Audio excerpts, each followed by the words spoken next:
Oh, God. Ladies and gentlemen and friends beyond the binary, welcome to... You know what this fucking is. My name is Tristan Johnson, host of YouTube channels Step Back History and Tristan Won't Shut Up. And, I stream on Monday afternoons from 12 to 2 with Mia Mulder. Tuesday nights from 7 to 9.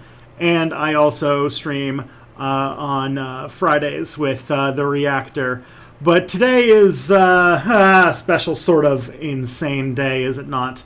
Tonight is the U.S. election, and I'm going to say a couple things about that, but I want to go through my opening spiel first before we get into the stream, and I'll tell you all about how tonight is going to function, because you guys are going to be following me along as I hop a little bit into some streams and talk to you guys between things, and it's going to be a bit of a ride.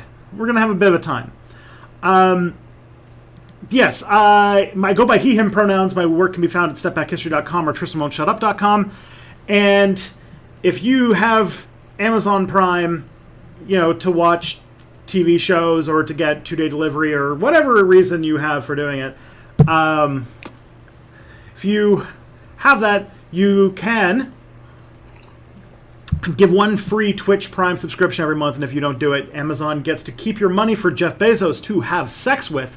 So if you do not want Jeff Bezos to have sex with your money, I would suggest you use it to help an independent Twitch creator. And if you help Step Back, I would be very appreciative. There's a kitty over there who would be very happy. Thank you, Articulations V.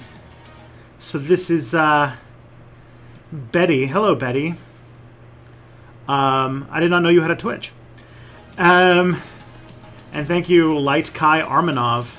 And thank you, Crimson Dwarf, for raiding a little bit before the stream started. So, yeah.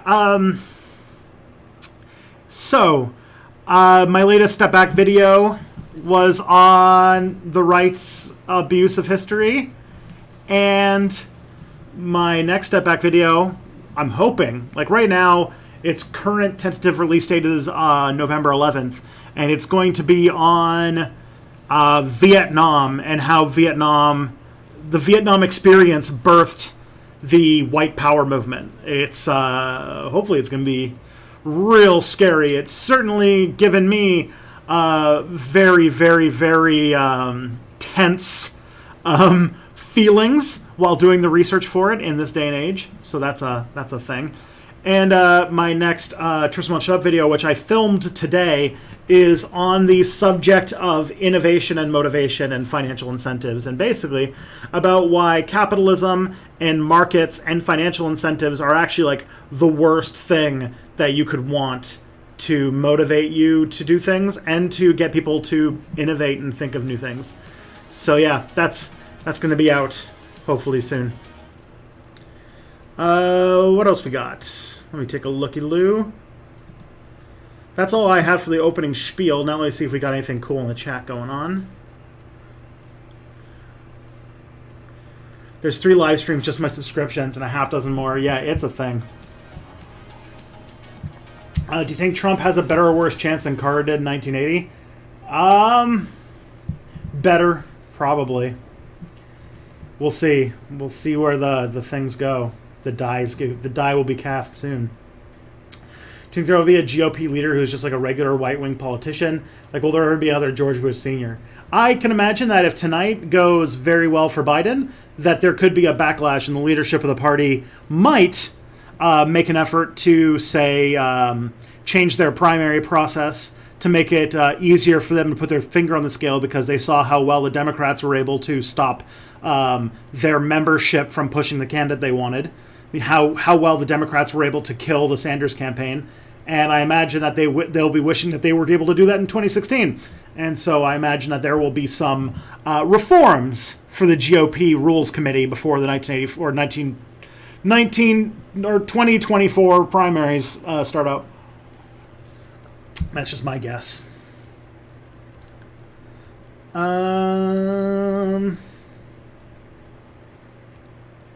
Let's see.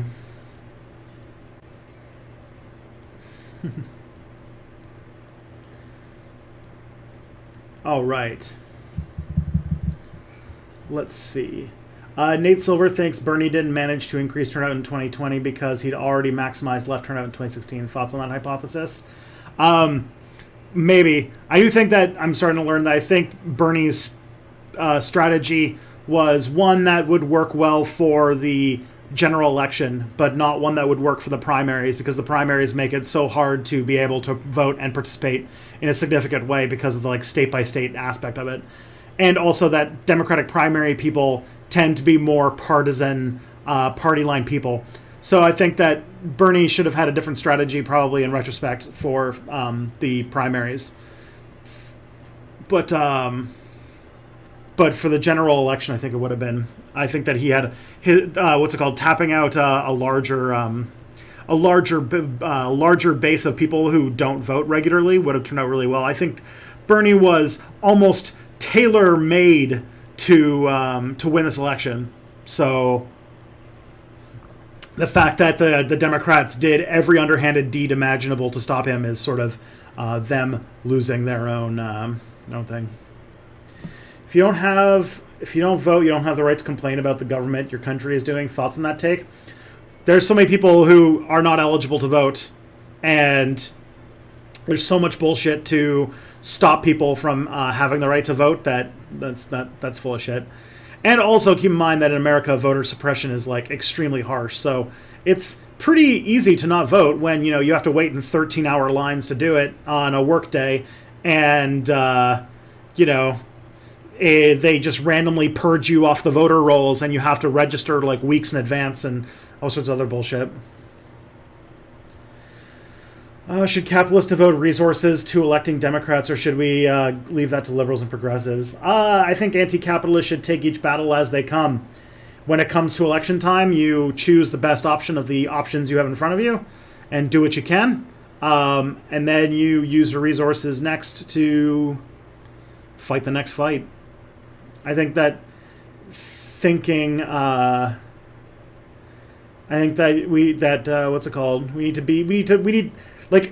thing is, like, getting involved in electing Democrats could pay fruit if we could construe ourselves into a position if we could construe ourselves into some sort of position where our votes are like courted, then that could actually be pretty useful. We can get some good concessions out of that. My dad asked me why I care about the U.S. election so much. I told him that the Tories probably wouldn't have picked Boris for leader if not for Trump. Am I right to think about that? I definitely for Brexit. I'm not sure about Trump, but we'll see. I couldn't tell you. What do you do for your beard? It looks really good. Well, thank you. What do I do for my beard? I don't shave. And I every so often I take some scissors and even it out a little bit.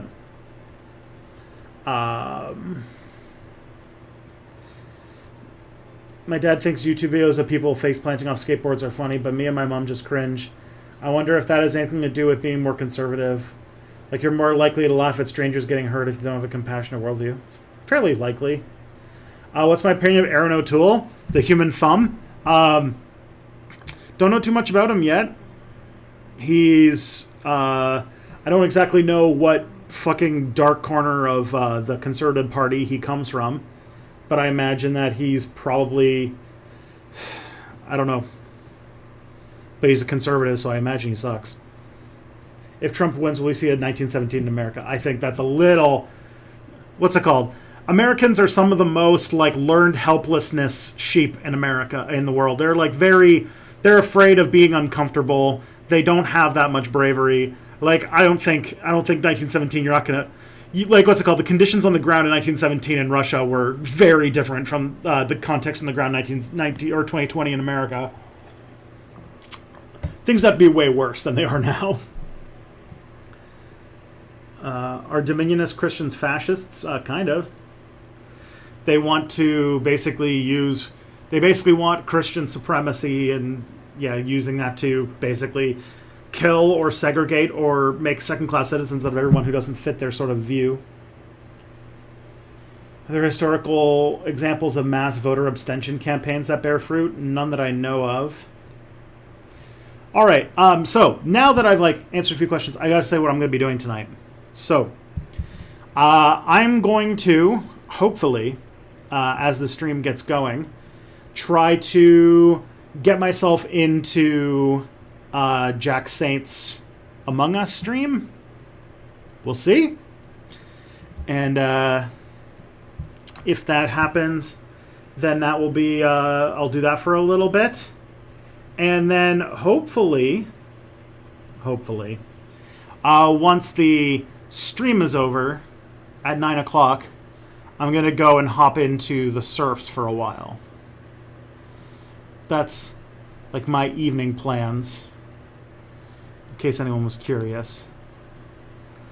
But in the meantime, so I'm going to have to wait to get into some of these things. So I might just hang out with you guys while waiting to see if there's room in the Jack Saint Among Us stream. So I'm going to go get in the lobby now, and we'll see what happens. And I'll chat with you guys in the meantime while I wait to see what comes out of this whole thing. It looks like they might have moved to Jackbox games, which is a little bit easier. You have a rich, full life. Well, thank you. As much as you can have a rich, full life when you can't go outside.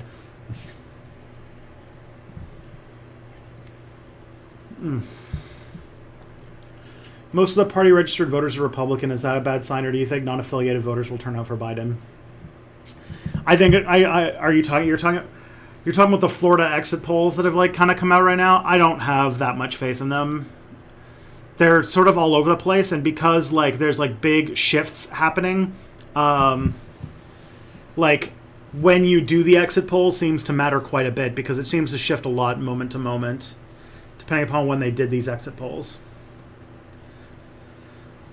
I'm also going to have to keep myself on. I have to open up a thing for tracking polls and stuff too, aren't I? What's a good thing to look for graphics on poll turnout? Usually maybe the what's it called? Maybe the Guardian.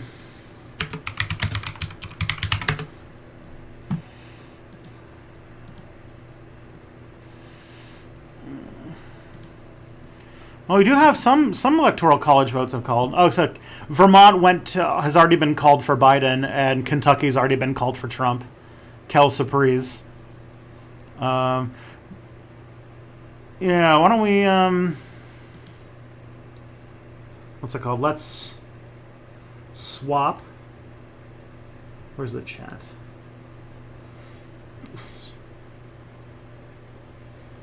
All right, here, let's start. I'm going to switch the camera, and then I'll start answering some of these questions. How does that sound? So here's the map that I'm going to look at right now with, this is the Guardian's map. Okay, I like the Guardian because they have it up to date, but it's not usually overly flashy, and it doesn't have a whole lot of stuff that uses a lot of memory and such. How's London treating me? London's treating me pretty well. I like that I have a lot more freedom to move around than I did in Toronto, that's for sure, given the pandemic and stuff. How scripted are your videos? What's your writing script process? My videos are not scripted anymore. They used to be, but I have come to the conclusion over and over again over the last few years that I'm a much stronger off-the-cuff speaker than I am a writer. And that anytime I am reading a script, it's very obvious I'm reading a script, and it's hard for me to feel real and authentic and like a, actual person who is able to talk to people in a sort of leveling way. So I have just kind of thrown away doing scripts, and I kind of work off of an outline for the most part. Yeah. So I do work off a script. Or I work off notes, I should say. As for my process of writing, I have three stages, I guess. First stage is I research, which is when I just read a lot and take notes and sort of just like hoover up as much information as I can in the amount of time that I have available to make something. Usually I find some sort of book to anchor my video around so that I have at least something to be like my basis, which is usually like a good book in the subject that I'm trying to look at. Then I kind of go through a phase where I ask myself a whole bunch of questions about the topic after I've done the research, and that's sort of going to form up like what the story is going to look like and how I can shape it into something that's a little bit more interesting and like kind of fits a narrative, a nice narrative 3-act structure thing. And once I have that like sort of question interrogation session of it done, then I go and write the outline, which is sort of just like bullet points and stuff like that. I can probably show you one actually if you'd like. See if I can find. Let's see. There's a lot of old shit in my thing. Yeah, here's the Emma Goldman videos. This is what I worked off of when I was writing my when I was filming. So this is what I had on hand when I was filming the video for Emma Goldman. As you can see, like content warning, domestic abuse, blah blah blah. Monty Python, Holy Grail joke.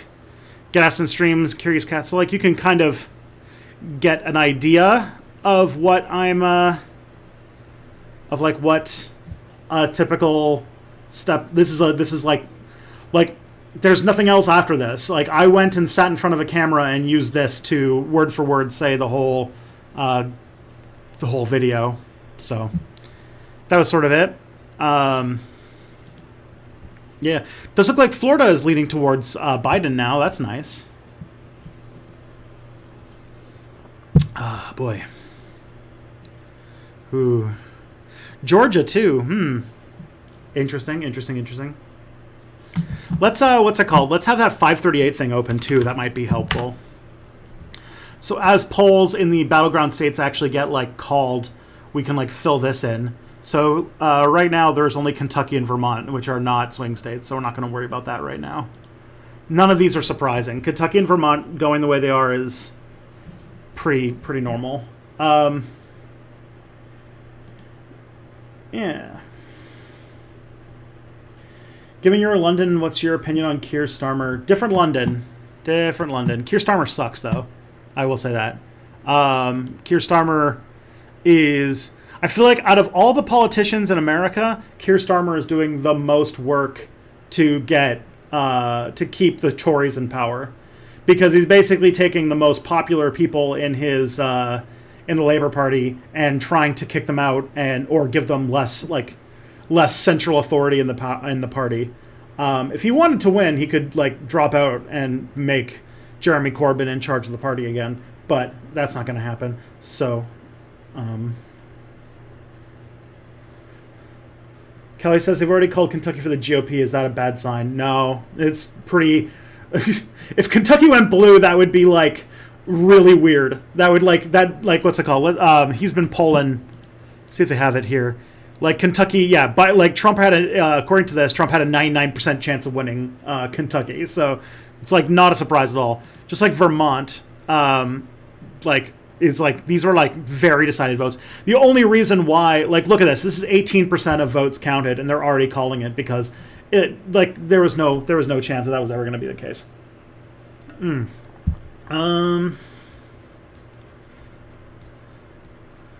What's your favorite elemental, and why is it Mercury? Whoa, a Mercury elemental sounds pretty badass. My favorite element, huh? Ooh. Choosing a favorite element. I've never done that before. Xenon's pretty fun to say, so I can go with that. But I mean, the easy answer is carbon, because carbon is probably like... The fact that there's two types of chemistry, the chemistry that's not carbon and the chemistry that is carbon, it sort of says a lot about like how huge a deal carbon is in as far as atoms go.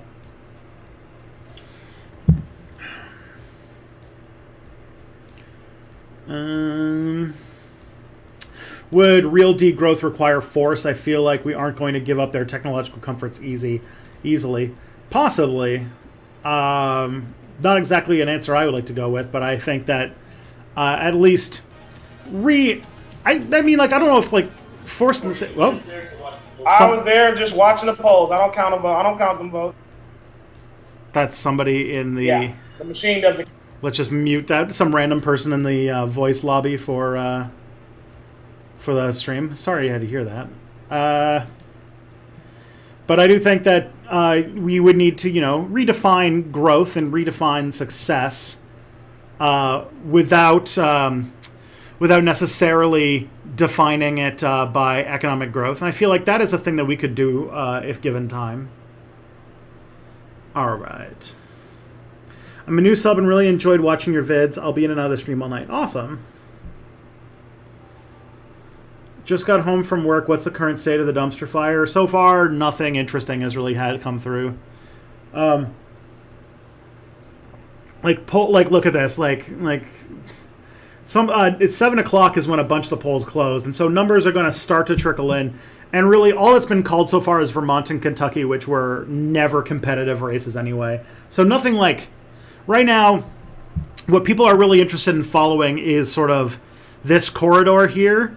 Florida, Georgia, South North Carolina, and Virginia. Because these are all states that were... looked a little bit more competitive than they have been in previous years.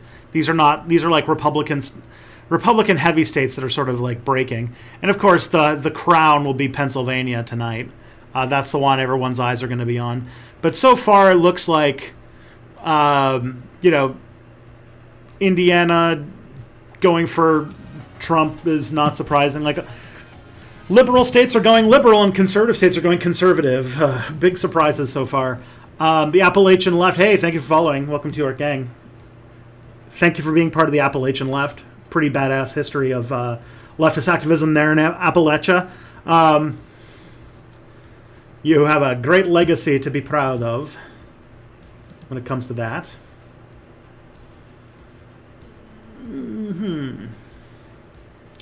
By the way, in the chat there, that's Ryan Lacroix, who is a friend of mine from high school, which is like bananas.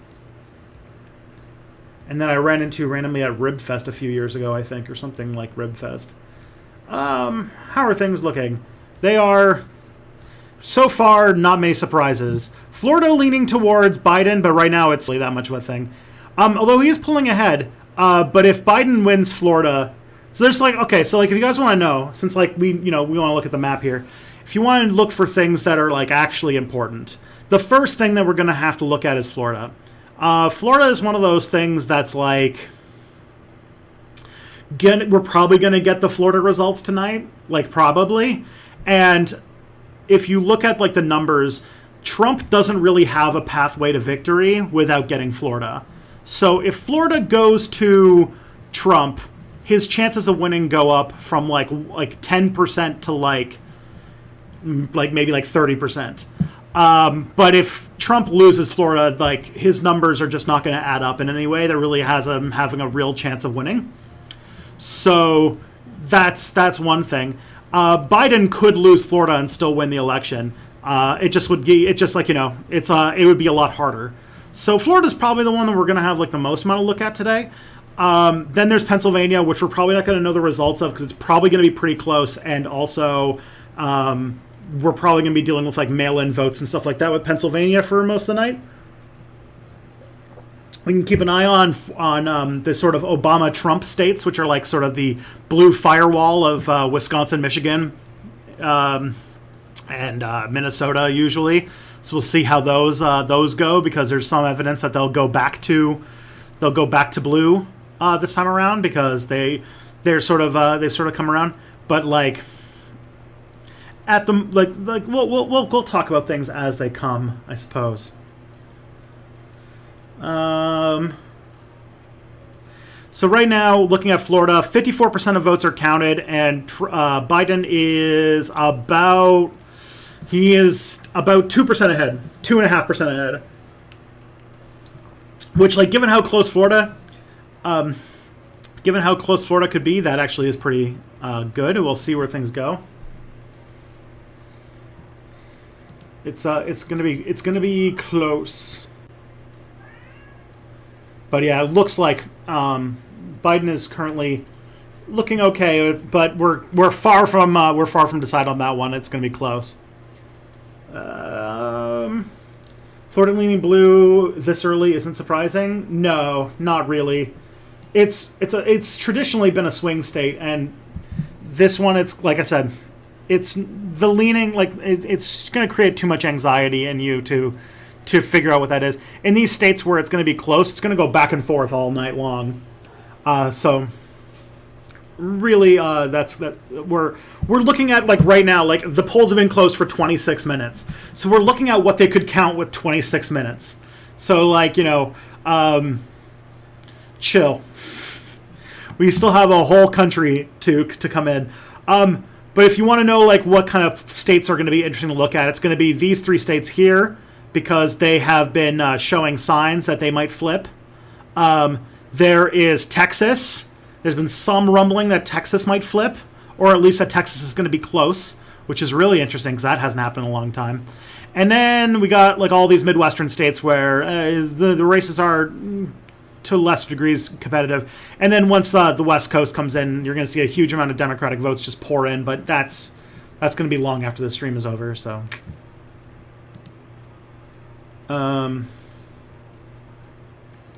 yeah.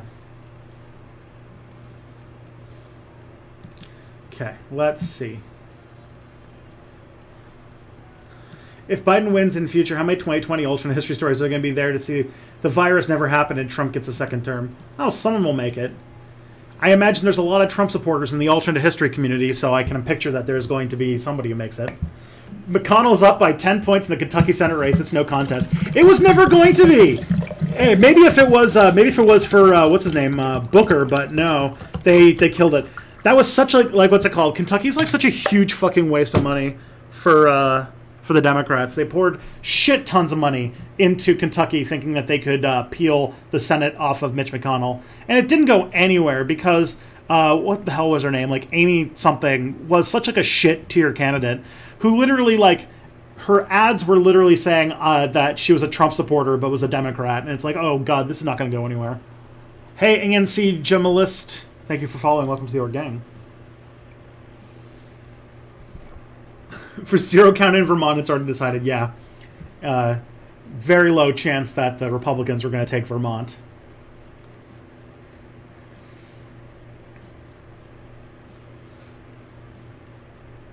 What's deflation in economics? Is it good or is it bad? Deflation is typically deflation is when money gains value. So because of things like in times when economies are sort of like when economies are having slow growth, or interest rates are high, or various different things, the value of every individual dollar or every individual bit of currency will start to go up because the money supply starts to shrink. This happens usually if, like, large amounts of money are taken out of the economy because of, like, investors or something, or people, like, aren't borrowing money that much, so there isn't that much, like, money in the money supply. And typically it leads to like an increase of prices, like increasing prices, and like it leads to debts becoming nastier. Like, it's harder to pay off debts when, every dollar that your debt goes up. So it's sort of a sign that an economy is in sort of a depression, or is slowing down in a pretty big way. Because it means that people are afraid to take out loans to start, like, to invest in things, basically. Which, yeah, it's... And in the past, it used to mean that, like, because there was, like, a thing where dollars were attached to speciation, that, like, as an economy got bigger, each dollar would be worth more, and that kind of... It caused a lot of problems. It was very inflexible. What were you doing last election night? I was watching Gundam on my iPad as the results came in on a muted TV. I had a party. We made a Trump cake that got less funny as the night progressed. Early in the day, I think I did a stream with, like, Will Fox from The Exploration with Christy Winters, and I was in that one for a little bit, and then I left it. And I had some friends come over, and we had a party, and the party did not have a fun ending. You live in the country that the Cold Creek War was fought. That's pretty cool.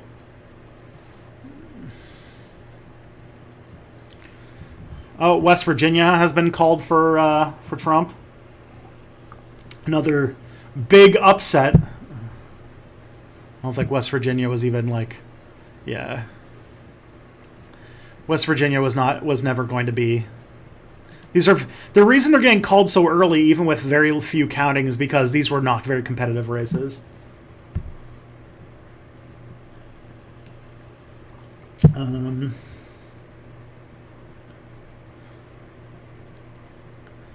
Ted, you want to post in the Discord? Friend voted earlier in Pittsburgh. Here's what's going on. They were telling people that they had to turn in their mail-in ballot to vote. 1, I didn't order a mail-in ballot. 2, that's false. And I will be voting. Do I need to cause a scene? Because I will. Notify the poll workers. They could have him ejected. I'm not playing with y'all today. And I shouted at the old man literally in my face like 6 feet. Pandemic, seriously, there are stickers on the floor. Oh, gosh. Well, that's not fun. Yeah, voter suppression is also, like, the extent of voter suppression today is going to be a big deal. See how it goes through. That's why there's so much, like, oh, I don't know.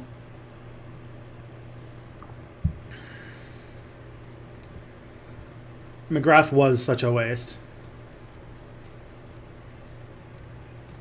Like, didn't they spend, like, almost, like, $40 million or something like that on the McGrath race, and it went nowhere?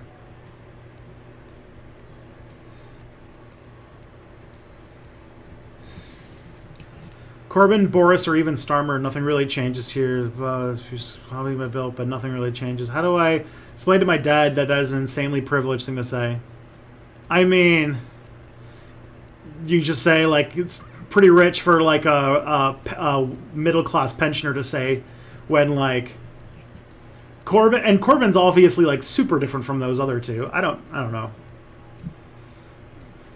If Trump loses bigly, could he try to rally his base into a military and coup the government? Could map go change? I don't think map could go change. I'm pretty sure that the military has expressed pretty carefully that they're not, like, the military is not a huge fan of Trump, and, like, even, like, polls of active service, like, people in the military have shown that there's not much support for Trump in the military, like, amongst the enlisted and even in the officer corps. And, like, the kind of stuff he does is very destabilizing. So even, like, the generals and stuff like that aren't really big fans of him. So I don't see huge victories for. I don't see like relying on a military coup as a thing to sort of upset the apple cart here.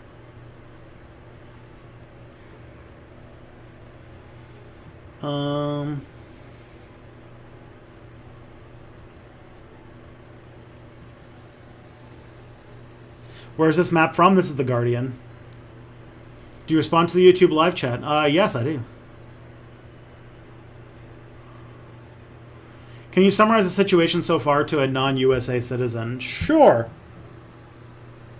So right now, the way that the American Electoral College works is that every state does its own election to find out who is going to win the state. And basically, and they each get an amount of Electoral College votes that are related to the amount of senators and congresspeople they have. In some places, that's like, you know, a drop in the bucket. Like, for example, New York has 29 Electoral College votes, and only 2 of those are the senator. So it doesn't really, like, their votes are, you know, their Senate votes don't add up for much. But in a place like Wyoming, for example, which has 3 Electoral College votes because there's so few people in the state that they get 1 congressperson, but they get 2 senators.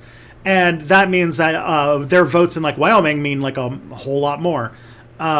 So all of them are having their own independent elections to find out how many electors, how many of these 29 voters they get to send, like Florida gets to send to Washington in December to formally vote for who's going to be president. So that's like the general, like, that's like the Electoral College in like 30 seconds sort of answer. But what's going on is, so what that means like in practice, is that there's a lot of states where the electoral math is so, it's so settled that it's almost a guarantee that they're going to take it. So, like, for example, right now, as you can see on the screen I got here, like West Virginia, Kentucky, and Vermont have already been called for have already been called. West Virginia and Kentucky for Trump, and Vermont for Bernie or Biden. Gosh, so wishful thinking there. The reason is because Vermont, Kentucky, and West Virginia have very entrenched political cultures, and for like there's never been a moment in like West Virginia where this election has ever been close. And that's true for a lot of states. So what this really comes down to is that every election, there's a handful of states. Sometimes it's as few as like 1 or 2. This time it's as many as like 12 that are states where the race is actually competitive. And the presidential campaigns will dump all of their resources really into these states. On top of that, they then become really the only races that are worth looking at. This election, the big ones that people are talking about are Pennsylvania, this place, because it went for Trump in 2016, but just barely. And it's been a pretty competitive race between Trump and Biden there. Florida goes back and forth fairly often, so it's also one of those ones that every single time it's close. Right now, Biden is about 1.3% ahead. But obviously, with 66% of the votes counted, that could change a lot very easily. This election has been interesting. Ooh, they just called Virginia for Biden? That is big news. Interesting. That's big news. Virginia is one of those states that went for Obama in 2008. I think even in 2012. But went for Trump in 2016. So that could be big. Let's see if we got it. See if we got it on this thingy-majiggy here. No, it's not even one of the key states, huh? Oh, we've got all states here. Wait, what? Okay, so let's see. Let's put in what we've got called so far. We've got, where's West Virginia? West Virginia, Trump. Cool. Then we've got Kentucky. Kentucky, Trump. And then we've got Vermont, Biden. And now we've got Virginia, Biden. Looks like it was a pretty solid win. So right now the chances of Biden winning have not changed all that much. The states that are called are all states that I guess Biden had a pretty likely chance to win. So there you go. With John Kerry, so we'll see where things go as time goes on. The fact that Georgia, typically a very Republican state, is leaning towards or is even competitive is a big deal. Same. We'll see what happens with the other states, but yeah, looking pretty good so far.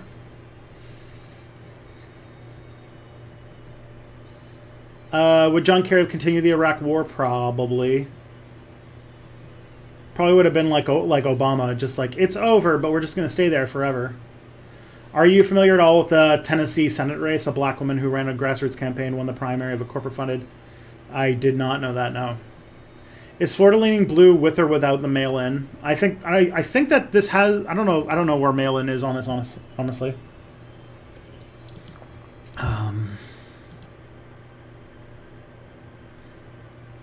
Just checking out the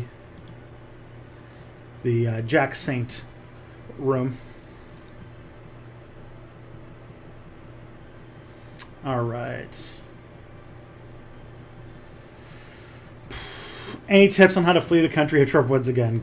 Oh boy, I don't know how to answer that. I don't know how to answer that. Anything that would result in like really useful advice, I should say.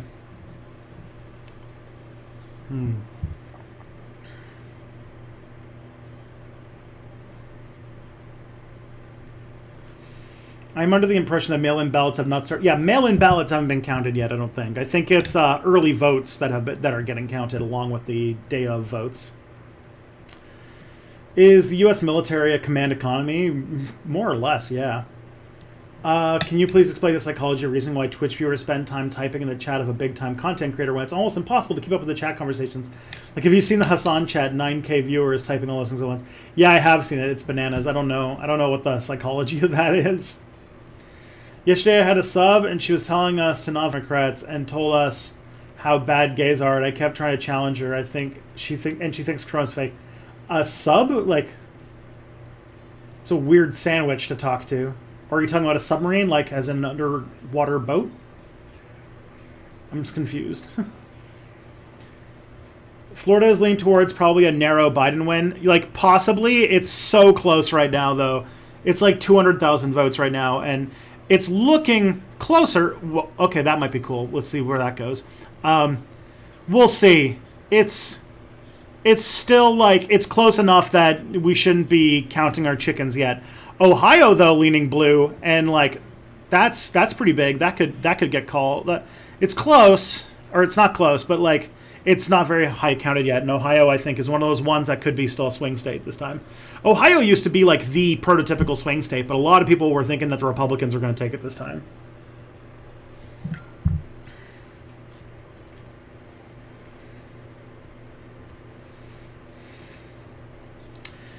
So is Biden having this lead in Florida? It's definitely promising. But like I said, it's like the whole "don't get cocky, kid." It's gonna be close in Florida. Well, from what I hear right now, is they're sort of coming in through like what's it called? Like Miami's starting to come in.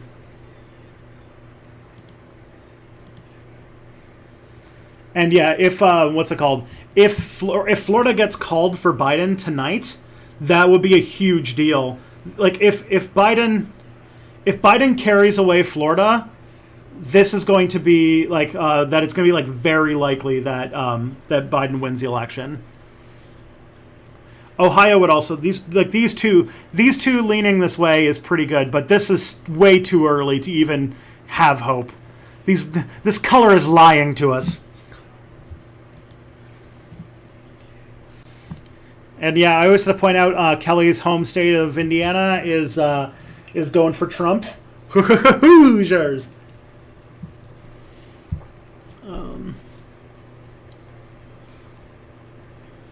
Virginia was always going to go for Florida. Virginia went for Hillary in 2016. I did not know that. It's been solid blue for a while now. Well, shit. How's the feeling for tonight's Step Back history? I'm cautiously optimistic. I think Biden is a heavy favorite to win this election. And if it comes to like raw votes, I think that it's very likely that Biden's going to walk away with this. But the thing that makes me actually like if Trump is going to win, it's going to be because like Pennsylvania or something comes really close.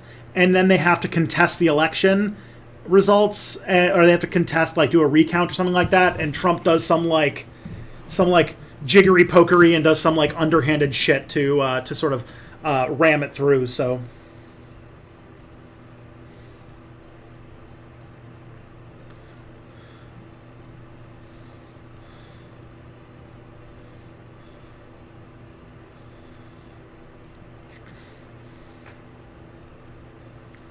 Seems like too big a number to exclude mail-in votes. Yeah, it might be. I think Florida has been trying its best to get the results tonight, so...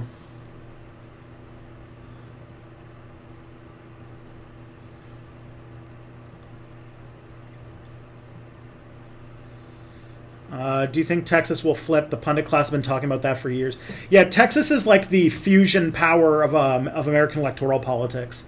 It's the state that like is going to... It's the state that's 10 years away from being a blue state and has been for decades. The reason why is because demographics-wise, like racial demographics and such, Texas and California are actually fairly similar. But Texas is like or at least was for a long time, a solid Republican state, and California is a solid Democratic state. And it has a lot to do with the fact that Texas has a well-oiled Republican machine that disenfranchises many of its Latinx population and basically prevents them from having much say in the vote. So Texas has always been like this very close, has always been this really close, or has always been like, if we can overthrow this sort of Republican inertia, then Texas could flip. And people have, like, it's come pretty close this time. A lot of the consensus I've heard through, like, experts and stuff is that, like, if Texas goes, it'll be a bit of a pleasant surprise. It'll be huge for, like, the history of American electoral politics for Texas to go blue for the first time since the 70s.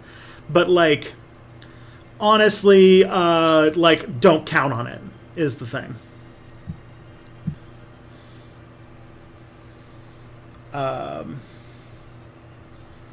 200,000 doom stacks flooding my empire. What do I do? I don't know. I never get to the late game with Stellaris. I really should play it smarter. Is it possible to close the U.S.-Canada border? It's really long and it goes through the remote forest and shit. I mean, as much as you can. Like, we can't build a wall or anything like that, but right now, the U.S.-Canada border has been closed for, like 7 or 8 months now. So, like, you can't just, at least without paperwork and stuff, you can't just, like, drive into Canada right now because of COVID. So our border has been closed for months, but, like, yeah, there are parts of there is no border crossing, and it's just like woods. Like, I've gone for a drive in when I was an undergrad, and we accidentally ended up in Vermont without crossing the border, and it made it a bit more complicated to get home. But it does. But like, you can't, like, at a border crossing, you couldn't at the moment. So yeah. But yeah, it's the world's largest land border between two countries, or undefended land border, or something like that. So it would be kind of impossible to actually, like, enforce a hard border.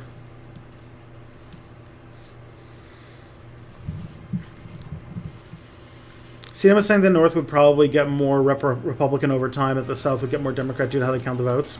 Possible. Hey, El Cazzo, thank you for following. Welcome to the Orchid Gang.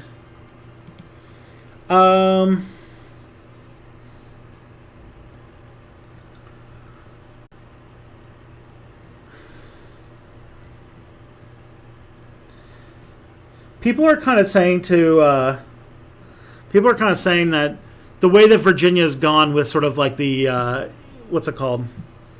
The not considered progressive. Find it play slow, not often enough. They usually produce a new update and it breaks my old save file before I can ever get to the end. Fair. Why are two Virginias so far apart politically? They're both southern states. West Virginia is a lot more rural than Virginia is. Like, West Virginia has a very low population density and is primarily made up of very poor former miners. West Virginia used to be like coal country. It's where all the coal mines used to be, and they're starting to shut down. So the economy of West Virginia is very depressed. While Virginia has, like, Washington, D.C. is right at the border of Maryland and Virginia. So Virginia has a big, sprawling suburb of, like, D.C. Beltway professionals that are sort of changing the tenure of the state. Like, if you went into the country in Virginia, yeah, you're going to get some solid, solid far-right people. But the thing is, Virginia has an urban core created by Washington, D.C. that sort of balances that out.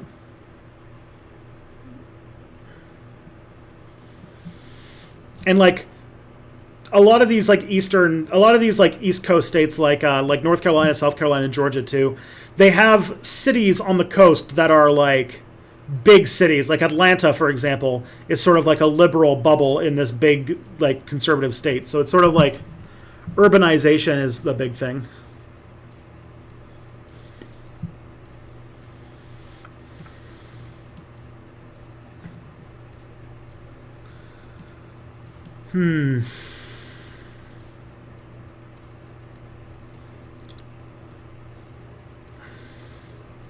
Why is Virginia called for Biden when only 13 of the votes are in and Trump is ahead? Probably because of polling leading up to the election. Like, it looks like Virginia has been polling regularly saying that Biden is going to be winning. And if the states, there's like I think there's like a formula they use that's based on like where they've been polling going into the state election and as the votes come in. It might change, but if they've called it, it means they're pretty confident that this is going to go, pending some like massive upset that they didn't anticipate. Does Kelly know Lumi? Kelly knows of Lumi. I don't think Kelly's seen any of Lumi's like streams or anything like that.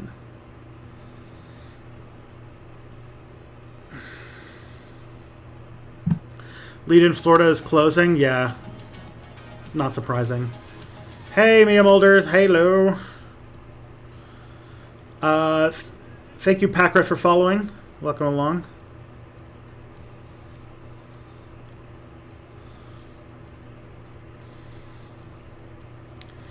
I was only happy Ohio's leaning blue right now because I live there. Yeah, I mean, it's still early, but that lead is pretty sizable, so we'll see where that goes. It could be that that's just like Columbus or something and like rural Ohio hasn't come in yet. We'll see. This is like the hard part about like covering an election live. It's like you have to eat up so much time because like we're not going to know anything important for a while. So we kind of just have to like wait it out.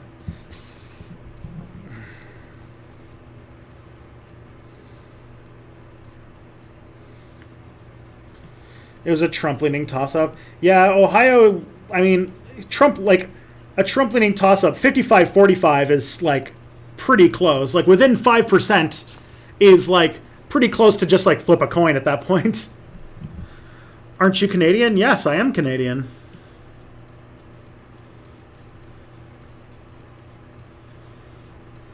Why was The Last Jedi, Star Wars Episode 8, so controversial? Because it intentionally did, like, Rian Johnson sort of had this idea to intentionally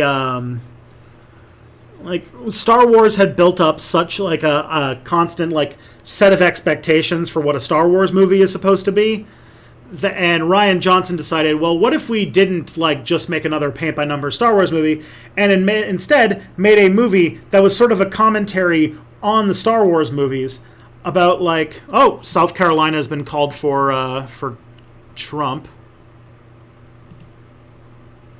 So there we go.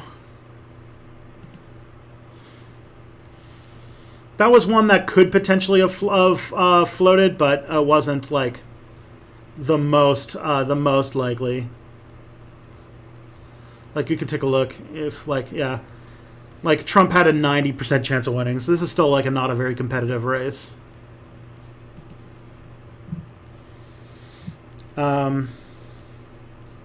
So yeah, the fact is, so there was that aspect of the movie that it intentionally dismissed. How did they call it?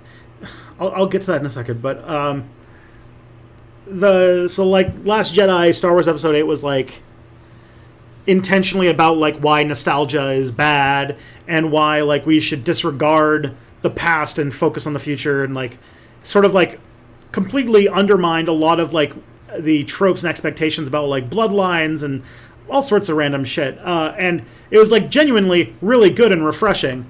But some people who don't like their things changing didn't like that. And the other thing is that it focused on having a lot more important and center-focused women characters and people of color, and they really didn't like that. There was a lot of people who didn't like that.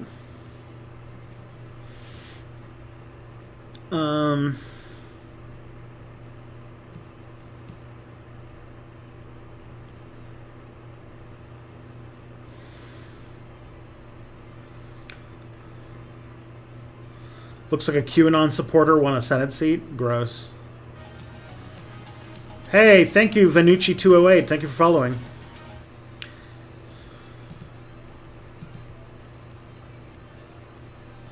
Does look like Florida has leaned over to the Republicans.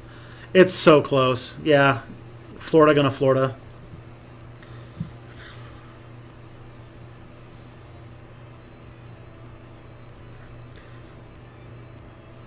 corporate assets have ruined the people and made sure the miners stayed poor and under the company boot. It's true. I think West Virginia is one of those states that's like right picking. Like, West Virginia is one of those states that could very easily become a Democratic state if the Democrats talked about like class politics and talked about like, inequality and like fuck capitalism. But instead they keep going with these like feckless, like right-wing liberals like Joe Biden. And so this was an unforced mistake on Joe Biden's part. Joe Biden could have very easily, or the Democrats could have taken West Virginia if Bernie had been running, for sure. Was Florida this close in 2016? I think it was more. Biden, or sorry, more Trump leaning in 2016.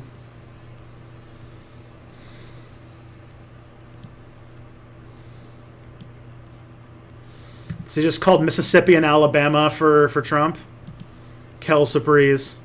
These were ones that Biden never had a chance of winning. Sorry, they called it for Trump, not Biden. Mississippi.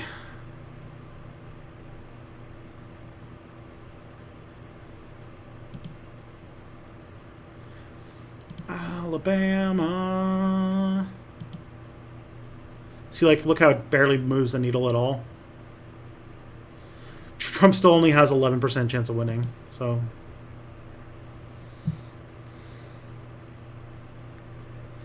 Oh, Illinois and Oklahoma. Oh my, we got a bunch of things that were called now.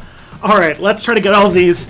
So, Massachusetts, again, not a very competitive race. So, Massachusetts, Biden.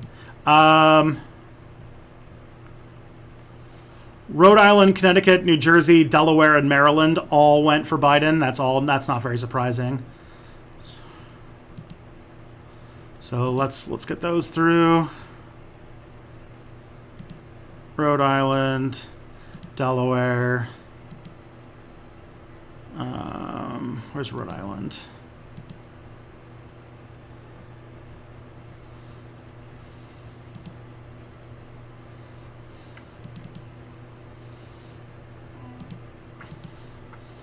So Massachusetts, I got Massachusetts, right? Yeah, I did Massachusetts. Rhode Island, Connecticut, New Jersey,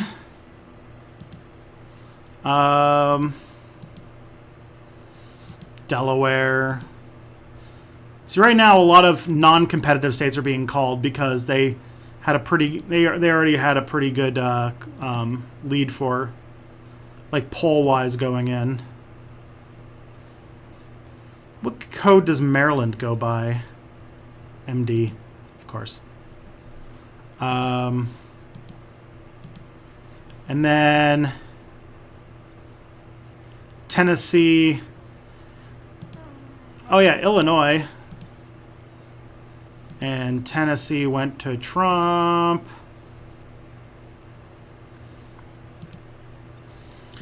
And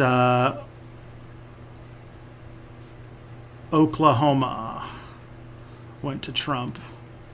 All these very deeply red states. As you can see, it hasn't moved the needle much at all. Oh, hey, look, it's my mom in the chat. Everybody, I've had like my high school friends show up to the chat. I've had like my mom show up. Everyone's coming out for election night stream, apparently.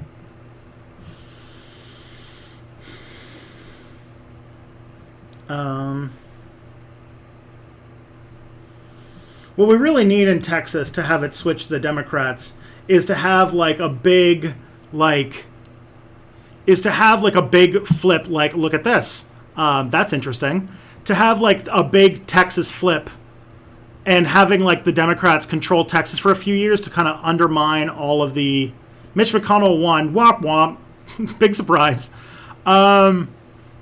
Yeah, so they would need to have like a big flip so that they can undo sort of the gerrymandering and like anti-democratic bullshit in Texas, and then Texas would be in play for years.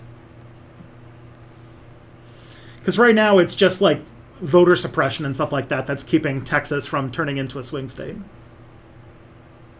Like yeah. The problem with Texas right now is not so much people who live in Texas or people who grew up in Texas. It's people who don't live in Texas moving to Texas because it has low taxes and pushing it more to the right. That's sort of the problem right now.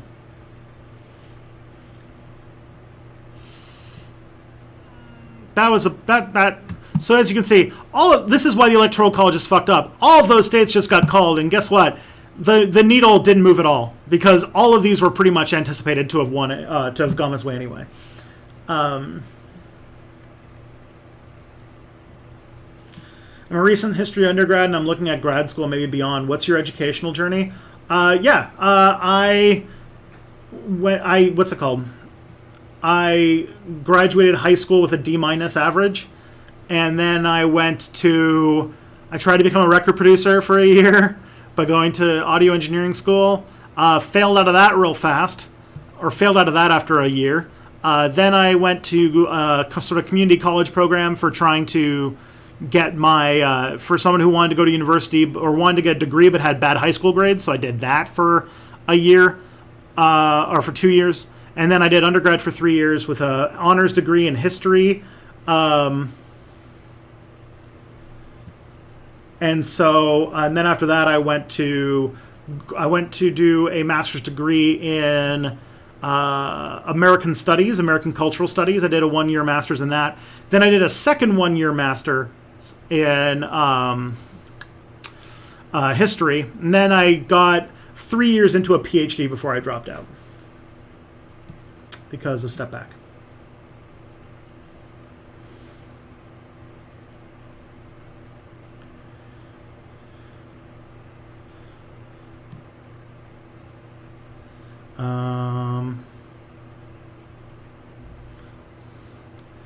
Is there a way that you can show us which state Senate races are favoring the Dems?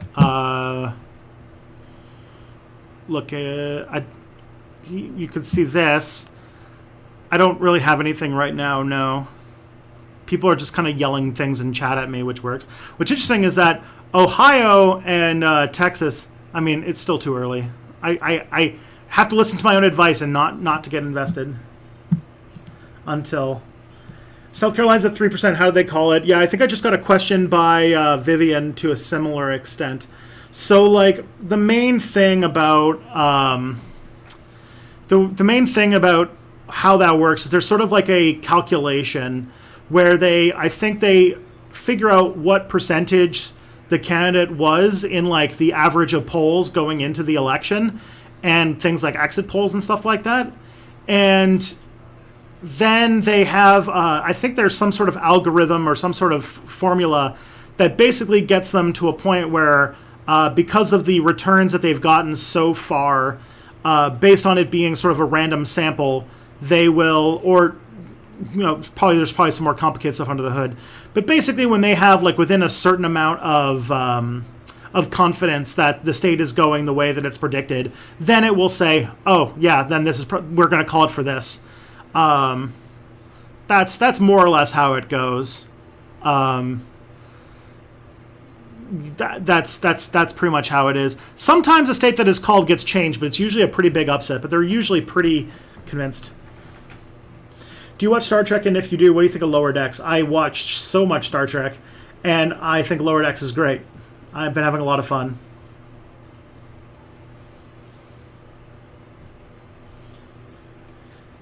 How do you know we have an election if you're not even in the U.S.? Oh, boy. Who's winning? Right now, Biden looks favored to win the election, just in general. But right now, they're like all the states that actually matter are far too close to be making any assumptions about it. It seems like Illinois is based on nothing. That's a glitch in the site. No, I imagine that it has to do with... it probably means that they probably got the call from some other news source, like the Associated Press or something, and the poll numbers themselves are coming from a different source. But I imagine Illinois was called because, it's just like there was very little chance of Trump winning Illinois, so it just kind of got called. Michigan is another swing state that we are interested in. If that lead continues, that'd be nice. But yeah, look, razor thin close in Florida.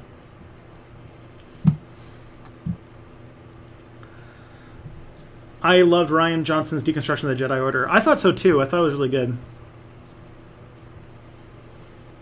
Since I don't like the old Star Wars movies, then why I like The Last Jedi? I haven't seen it yet.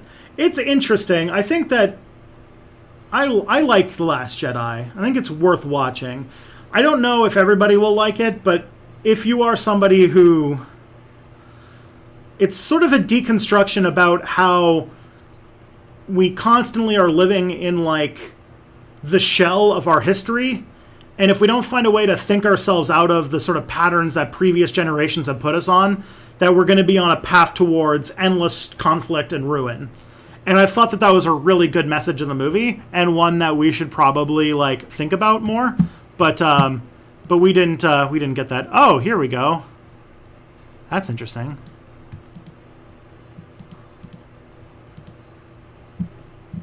So now we can see more of what's going on in Florida. Yeah, as you can see, they haven't counted. Like Miami County is still not very much reporting yet. So that's more reassuring. And then the Panhandle is in Central Time, so it doesn't even close. I don't think it closed until just at 8 o'clock. So the Panhandle won't be coming in for a little bit. Learned so much. Senate is already 42 to 34 Dems. Yeah, this was so. If you think about it this way, the Senate senators' seats come up for election every 6 years. So you can kind of think about what happened in the last election to get an idea of like what kind of a field you're looking at. Like, for example, 6 years ago was the 2014 election. The 2014 election was a huge disaster for the for the Democrats. And so right now, the Senate has a lot of Republican. There's a lot more Republicans who are up for election than Democrats this year. And so the Republicans have a lot more to lose, basically.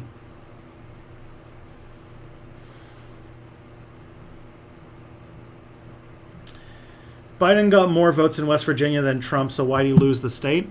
They called it probably because of votes going in, but as you can see, he's already pulling ahead.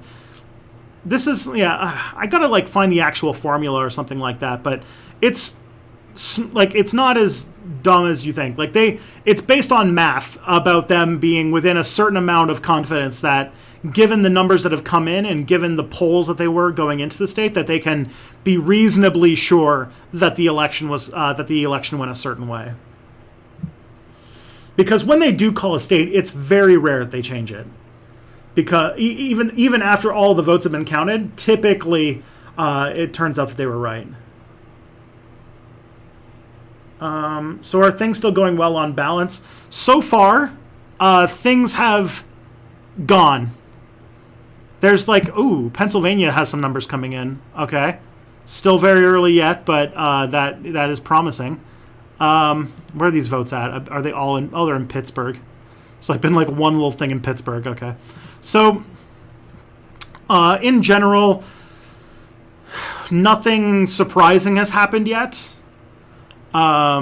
It's looking interesting, but like nothing has come too surprising yet. And as we're kind of anticipating, there's going to be some close races that are going to probably be more defined. We'll see what happens when more of these vote counts come in. But things have sort of not changed. The calculus hasn't changed very much at all. I put all of the confirmed states into this thing with the, with the called states and like the simulations that were done for 538. And right now, the election has moved 1% in favor of Trump. He went from having a 10% chance of winning to an 11% chance of winning. So it hasn't really gone that, like, not much has changed. So Biden still has a pretty good chance of winning, given what's been kind of like that 538 map. Sure.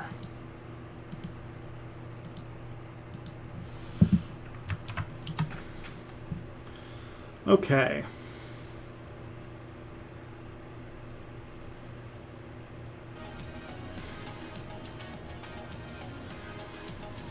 Hey, thank you, Bear0510. Thank you for following. Welcome to the Orc Gang. Looks like Jack Saint finished his stream. Well, that's sad. So I'll just go until 9 o'clock, and then We'll just what's it called? We'll go until 9 o'clock, and then I'm gonna see if I can drop in on the serfs. That seems like fun. In any other country, it's yeah. It's not corruption. It's just electoral math and stuff. Thank you, Chill Goblin, for following. Welcome to the Orc Gang. Are votes in cities typically counted first? I actually don't know. Basically what happens is the polls close, doors close. I've actually been in the room when this happens, so I can actually report a little bit more on this. The doors close, and then they take all of the boxes with all of the votes, or if it's a voting machine, they just print out a receipt from the voting machine. And so what happens is that the states, the districts that have voting machines will get their results faster. Then, in the past, they would call the head office to say what their results were after they've counted all the votes, after they've counted all the papers and everything like that. And then once that's in, then they'll report. And so you're waiting for like all these little boxes that are like all over the place to do their count and call them in, and then for them to take that information and put on the computer and have it all tabulated so that it goes out to all the people. And so it's sort of like a process. I don't really know if urban-rural is really the thing that's... The only thing about urban-rural stuff is that urban areas probably have way bigger centers and can get log-jammed a lot easier, more likely.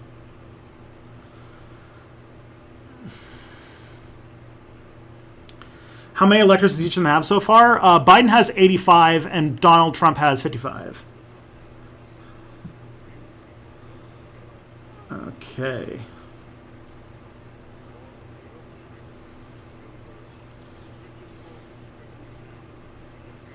Truly messed up that a PhD would overqualify you for so much, and you basically screw yourself out of a traditional professional job. Yeah.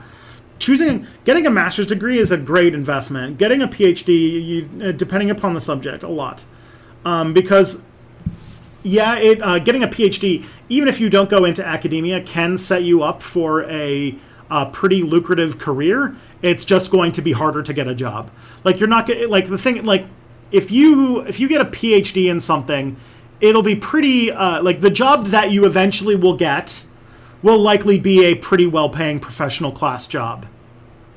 But it will be much harder to like get a job at like, I don't know, like a fucking Wendy's or something in order to pay the bills for a few months while you're looking for work. So that's sort of like the trade-off. How the fuck is Texas light blue? Texas has been swinging in Biden's direction all election. It's going to be, it looks like exactly what we thought it was going to be. It's going to be a swing state, which is it's a pretty big deal. What's the score so far? Biden's got 85 electoral college votes confirmed. Donald Trump's got about 55. Right now, like these light blue states, like don't read too much into them. They have not been, like, look at this.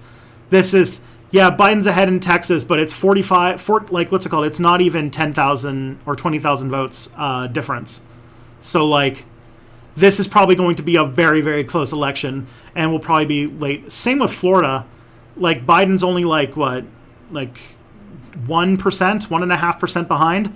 So, like, these are very close elections that we're probably not going to have a call until they're very close to being finished. And likely, they're probably going to hang on. They're probably going to have to call in their mail-in votes, which will probably take some extra time to count as well. Because they usually only count those if the election is close enough that it needs them. And it looks like they probably will.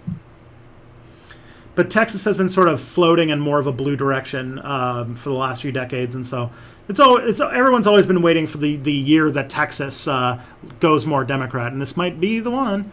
How's Pennsylvania doing? Pennsylvania still hasn't counted anything. Okay. So really, yeah, I only really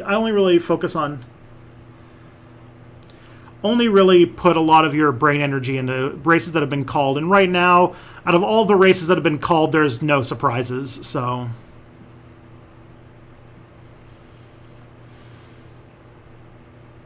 Who are they that are calling it the news? Most likely, like, yeah, because like different news organizations call them at different times. Sometimes they can actually like butt heads with that. But the they is probably whatever is either The Guardian itself or the Guardian's news service. Guardian probably has an international news service that covers this stuff in America. Like, I could imagine that the Associated Press is probably running something like that. And so they're probably getting their data from some sort of, like, something like the AP. And they will probably do that. Because, like, what happens is that, like, news sites and stuff like that can't afford to have, like, journalists in every single country around the world. So what they do is they pay big news conglomerates like the Associated Press or like the BBC, and they pay them to give them a feed of news stories in places where they wouldn't normally have stories. They could do more international coverage. My guess is that the Guardian probably has an American office that's making these calls themselves.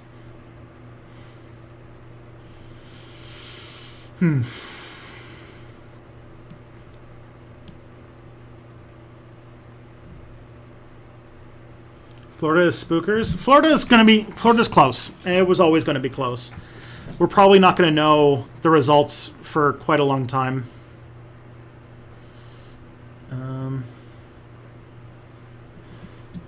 Everyone's getting very stressed, and like, I get it, but also, like, this is so far nothing's happened yet that really shocks the race in any meaningful way yet. All of the states that have been called are all states that have been called pretty were not competitive races, and all the states that we suspected are going to be close are close. So it's not, there's been no surprises yet. And that's good, because if we get no surprises all the way to the end, then that means that Biden has a pretty good chance of winning. Thank you, by the way, thank you, Chill Goblin, Samson Brock, the Jago, for subscribing. Thank you, 2 months at Tier 1. Thank you so much. And how is Moody Castle? Thank you all for following. It's awesome. Text just turned light red. Yeah. It's going to go back and forth all night. Don't worry. Don't, the light red and light blue are not numbers, are not ones you should be concerned with.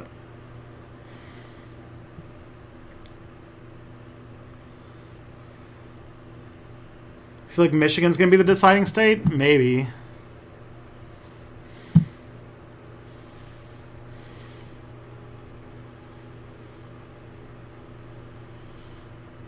AMGA chuds are celebrating that Trump won Florida already. Don't MAGA chuds, no. Don't count your chickens before they hatch. People are so desperate to know the answer to this thing that they're too worried. You're too concerned. At the moment, there hasn't been, like, nothing is looking surprising right now. It looks like we're perfectly within a normal polling error of the election that we were anticipating. It's just now we have to see what comes out of it. Because unless something goes really, really, really, really weird, Trump has a very low chance of winning still. Even the Republicans are in the lead in Florida this minute is a good sign that it is close. I mean, it's not, I don't know if it's a good sign. It is what was expected. Like, Florida's been close the entire polls leading up to the election, so we should not be surprised that we're probably not going to know until after the stream is over, at least, that where the states are going. Was Last Jedi the one where the bad guy tries to get the good guy to switch while continuing to murder all of her friends? I can't remember if that was that one. Maybe.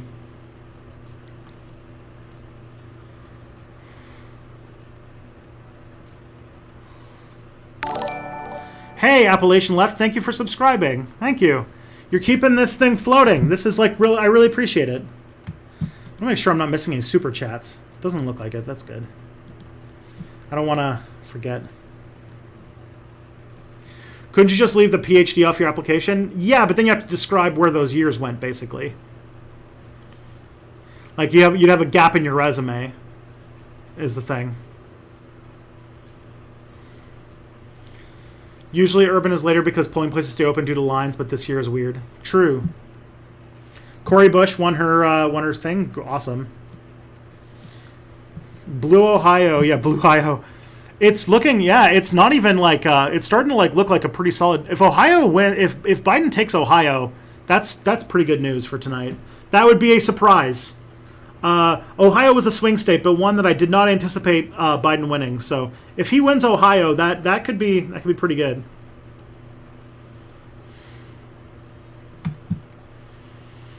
I'm going to play a D&D game. That's probably a better use of your time than what I'm doing right now. What dashboard are we looking at? This is The Guardian. Reuters. Yeah, Reuters is another news service. I think maybe that's the one The Guardian uses. Wouldn't surprise me.